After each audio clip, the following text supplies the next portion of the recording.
The voters of Kansas City have spoken and they no longer wish to continue paying a sales tax to help house the Royals and Chiefs, beloved sports franchises. Now, the rejection of the vote is a little more complex than meets the eye. Sure, some opponents of this proposal didn't want to fund sports teams and stadiums and all of that good stuff, but even fans of the teams were a little concerned by what the Royals and Chiefs had proposed, or more specifically, what they hadn't proposed. The Chiefs and Royals wanted the money, but their plans were severely lacking. This decision by the folks of Kansas City to vote down the sales tax proposal is fiscally prudent. I think that's a fair assumption to that. It's not that they don't want to help keep the Chiefs and Royals in town. They just want a plan that they can sink their teeth into. They can understand what the money's going toward, what the team wants to do. As we've seen with the Royal Stadium proposal, they don't really have a firm idea. They love to release renderings of what they could do, but when it comes down to the nuts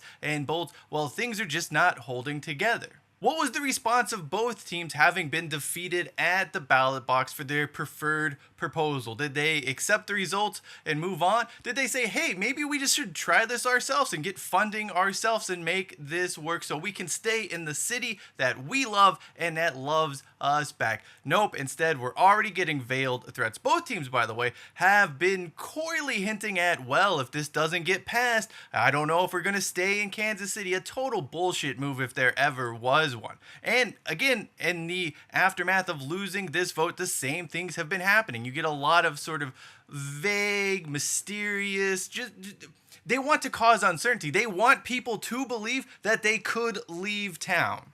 The buzzword used by both Royals owner John Sherman and Chiefs president Mark Donovan was doing what's best for the franchise, what's best for fans, without specifically mentioning the city. In other words, get ready for the relocation talks to get turned up to 11. For the Royals, they're kind of behind the eight ball because just about every other team in Major League Baseball wants to move. The Chiefs, though, they are a valuable commodity and they will be the belle of the ball when it comes to cities looking for an NFL franchise. That is very unfortunate for those hardworking folks in Kansas City, the ones who for the past 50 years have been funding the upkeep of the Truman Sports Complex, which both Arrowhead Stadium and Kauffman Stadium are a part of. What do they get for all of that support of their teams through taxpayers' dollars? Well, not a hell of a lot. Certainly no loyalty, at least at this stage of the game. The Chiefs have already mentioned, we're looking elsewhere possibly. The Royals are going to do likewise, and that's totally unfair for them. They have 50 years of taxpayer money invested in their current facilities, and because they don't want to do it for 40 more years based on really a lack of clear planning, a lack of understanding of what the franchises want to do, you're going to throw them under the bus. That is great stakeholder relationship building. A more interesting component of this is the success of both the Chiefs and the Kansas City Royals, although the Royals haven't been successful in almost a decade now. But back in the 2010s, they were regular in the playoffs. They had their World Series victory, and they were the toast of the town before Patrick Mahomes showed up. And then, of course, Mahomes shows up, and the Chiefs become the most dominant team in the NFL. Sellouts, high attendance, those have both been seen by the Chiefs and Royals in recent times. This isn't an Oakland A's scenario where the owner purposely made the teams bad to depress attendance. These are well supported, well attended teams that should not be in this scenario to begin with. They shouldn't be threatening fans who have proven more than willing to help out these franchises.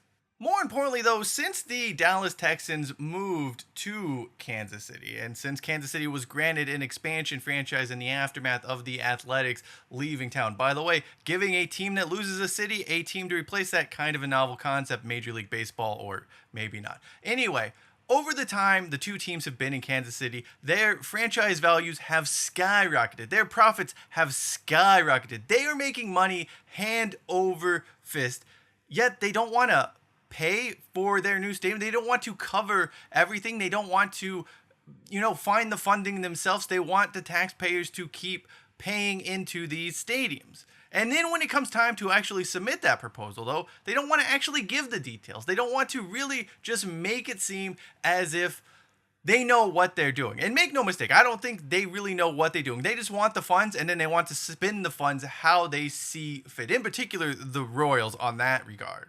Better yet, why do these two separate stadiums need to be included as one bill, as one proposal? It's basically a poison pill for the city. Either you're going to have to choose both teams or no teams. You can't vote on the measures based on their individual merit. Kind of a scummy thing to do, don't you think?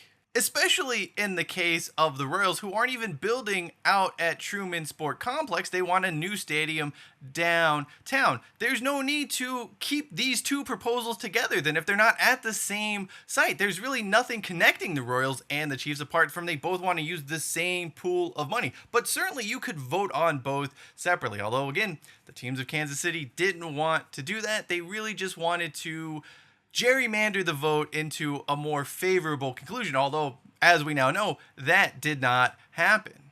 What really makes me sick here is how both ownership groups, both front offices, always want to talk about how important the fans are, how they mean everything, and now they're going to spend the next months and maybe even years looking at relocation, threatening the fan base, basically doing everything they can to make that town feel bad unless they get exactly what they want. And to that effect, I really feel bad for the people of Kansas City. I feel bad for the Chiefs fans and the Royals fans who have done absolutely nothing wrong. Everything they've been asked of by those teams, whether it's coming out to some cold ass games in Kansas City in the dead of winter, it's spending 50 years of hard earned tax money to keep up the Truman Sports Complex, whatever hoops those teams have provided them, the fans have jumped through it.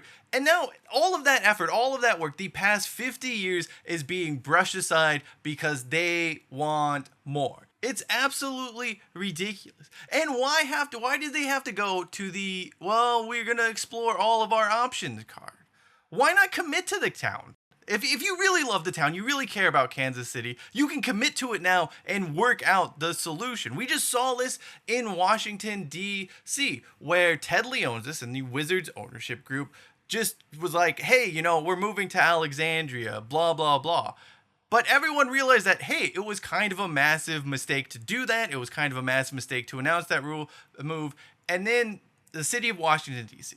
and the Wizards and Capitals ownership got together, figured out a solution, and kept the team in DC. But it never needed to get to that point. It never needed to get to a point in time where the Wizards felt like they needed to announce a relocation or even say, hey, we're thinking about relocating. If the two sides just sat together, had the hard discussions, had the hard negotiations, and worked everything out, the solution was there for all to see. It's the same story in Kansas City. We all know there's a solution here. Why drag it out? Why take it to the relocation level? Why do any of this? And the only people that suffer here are the fans. And that is just the worst part of it. For a region that is all about community and all about, just the localness of it all. The heartland of America, where it's all about friendly neighbors and all of that. Like, it's not California. California, we got a hard edge. We're not interested in our neighbors. It's just everyone do you, and that's fine. But in Kansas City, it's not supposed to be like that. It's supposed to be friendly. It's supposed to be jovial. It's supposed to be about caring for your neighbor. And the Kansas City Chiefs and Kansas City Royals don't seem to care about their neighbors at all unless they want to continue funding a sales tax. Ultimately, all of this was likely avoidable. The teams felt like they wanted to rush this through. They just wanted to jam it through without any scrutiny, without people being able to make an informed decision, and without their plans being fully fleshed out. So, yeah, it's fair that it was rejected because no one in their right mind would accept this kind of plan. No one would accept rushed, crappy plans unless you happen to be the state government of Nevada, and that's a whole other thing.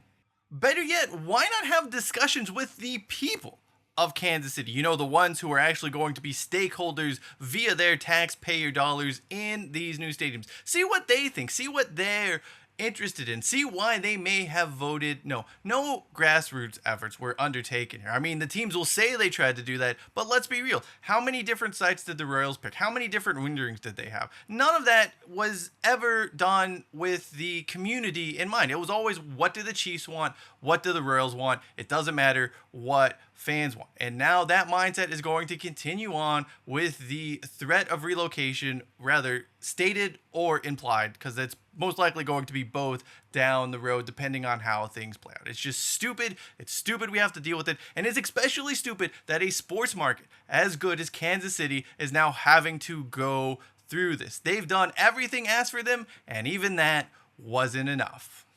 Thank you for watching this video. If you would like to know a little bit more about the canceled relocation of the Wizards and Capitals, video in the upper right hand corner of your screen is the place to go. Until next time, I am Cheyenne Hollis. This is the Touchback. Keep the Chiefs in the Royals in Kansas City. And as always, hashtag take it out to the 25.